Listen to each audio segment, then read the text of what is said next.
Hello, je vous propose une petite partie pilates avec le Swiss Ball.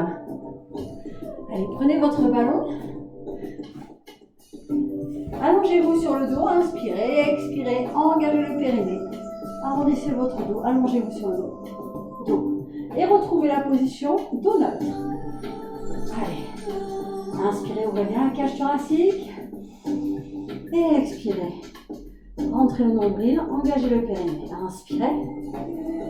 Et expirez. Gardez bien les pieds, non pas sur le sommet, mais légèrement en avant du ballon. Inspirez. Sur l'expiration, single leg stretch, en appuyant légèrement le pied sur votre ballon.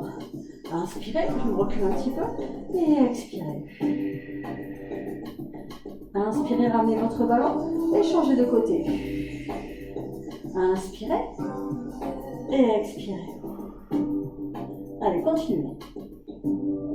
Essayez de faire rouler votre ballon tout droit. Peut-être que vous allez sentir que votre ballon zigzague un petit peu. Donc, objectif, gardez le ventre engagé, le périnée engagé, allongez bien le dos. Et sur l'expire, on fait rouler son ballon le plus droit possible. La même chose, si vous êtes à l'aise dans cette position, vous pouvez en même temps allonger les bras, les lever et entraîner vos épaules et la tête. Expirez. Inspirez. Expirez. Allez. Il ne doit pas y avoir d'effort au niveau du psoas en appuyant sur le ballon. Si vous avez trop de tension au niveau de la nuque, vous pouvez mettre les mains à la base du crâne, avec les deux pouces de chaque côté des oreilles ici, et vous allongez votre nuque. Allez, encore 4 fois. Engagez bien le périnée, rentrez votre nombril. Vous sentez la jambe qui s'allonge. Vous sentez le quadriceps. Peut-être que vous sentez que ça bouge comme ça, que ça ne roule pas tout rond. Tout droit plutôt. Allez, mettez les mains cette fois-ci à la base du crâne. On continue la même chose, mais on va faire une criss-cross. Vous tournez du côté du genou qui est fléchi. Et vous gardez votre dos allongé. Donc c'est une rotation longitudinale, inspirez. Et sur l'expiration, on resserre les côtes, on engage le périnée. Inspirez, ouvrez la cage thoracique. Et expirez, rotation. Inspirez. Et expirez. Allez, encore une fois. Vous allez reposer un petit peu le haut du corps et vous allez continuer cet exercice, mais en même temps que vous appuyez sur le ballon, vous allongez la jambe. Inspirez. Expirez, on appuie sur le talon dans le ballon et en même temps on tire la jambe en gardant toujours notre dos neutre. Donc pour gagner sur la souplesse, on essaie de ne pas se servir du dos, mais uniquement de la souplesse active. Contraction quadriceps et étirement ischio. Et peut-être certaines aussi vous sentez étirement roulé, ça dépend des personnes. Allez, on va engager de nouveau le mur abdominal. En levant la tête et légèrement les épaules, toujours en dos neutre.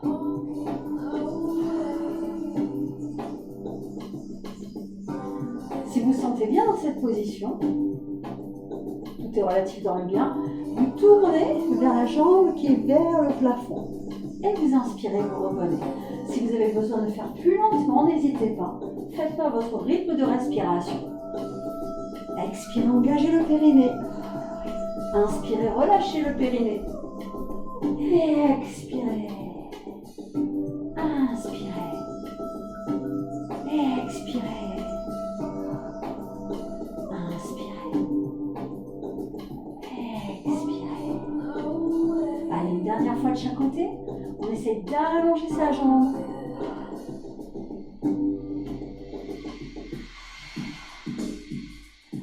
Et relâchez. Allez, petit exercice suivant. Vous allez garder votre ballon au sol et vous allez de nouveau vous appuyer dessus. Et dans cette position, vous allez enfoncer les talons vers le bas. Sur l'expiration, inspirez, gonflez la cage thoracique. Expirez, on engage le périnée et on appuie sur le ballon. Si jamais vous avez aussi un petit ballon paille, vous pouvez l'utiliser en même temps pour serrer les adducteurs et pour engager un peu plus, pour avoir plus de sensations sur le périnée. On a tendance à avoir plus de sensations quand on serre les jambes sur son périnée que quand on écarte. Il faudrait aussi avoir la sensation quand vous écartez. Hein? Donc bien souvent, si on fait un jumping jack, on saute en écartant, en sortant, en resserrant. Souvent le périnée, on a plus de soucis quand on saute en écartant les jambes. Alors c'est pas les muscles qui changent, mais c'est vraiment les fascias, toutes les membranes qui entourent nos muscles. Inspirez. Serrez votre petit ballon ou une serviette et appuyez sur le ballon. Vous sentez ici les ischios. Allez, si vous êtes à l'aise sur cet exercice, vous faites la même chose, vous poussez les talons vers le bas et vous levez le bassin. Si vous sentez trop de tension sur la nuque, vous levez moins. Vous inspirez, gonflez la cage thoracique et expirez, descendez en contrôlant la descente. Inspirez, relâchez un petit peu le ballon. Expirez, engagez le périnée, appuyez vers le bas et levez par les hanches en une seule fois. Inspirez par la cage et expirez, flexion de hanche. Allez, 2 fois.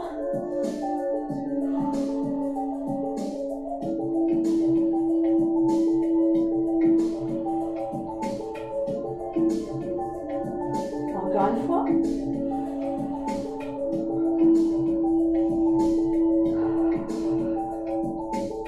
Et relâchez.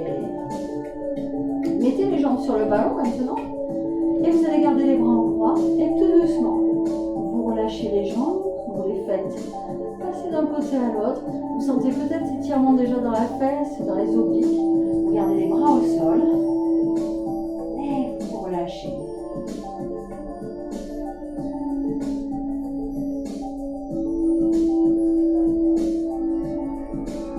Maintenant, éloignez un petit peu votre ballon. Vous pouvez vous asseoir soit en enroulement, soit en passant sur le côté. Ça va dépendre de la souplesse de votre dos. Maintenant, gardez votre ballon. Vous pouvez soit laisser les jambes fléchies, soit les jambes tendues. Ça dépend de votre souplesse ischio et de votre force du dos. Gardez la verticale, inspirez. Et sur l'expiration, on enroule le dos en partant des dorsales et non pas des lombaires. Inspirez. Cet exercice s'appelle aussi le spine stretch. Comme je vous ai mis un ballon, ça vous allège un peu le dos. Tout à l'heure, sur le pont, je vous ai fait garder le dos neutre. C'est-à-dire le dos que vous allez avoir comme ça dans cette position quand vous êtes assis toute la journée au bureau, bien sûr. Et là, je vous détends un petit peu les muscles du dos. Inspirez. Et en même temps, vous sentez peut-être les côtes qui se resserrent, le nombril qui se rentre et le périnée qui est engagé. Vous inspirez encore une fois et expirez. Si vous mettez les pieds flex, peut-être que vous allez sentir aussi l'étirement plus intense au niveau des mollets et des ischios. J'avais dit une dernière fois, mon corps se redresse. Ça, c'est la position de votre vie quotidienne. Le dos à la verticale et en position dos neutre. J'espère que ce mini-cours vous aura plu. Vous pouvez faire tous les mini-cours à la suite. À bientôt!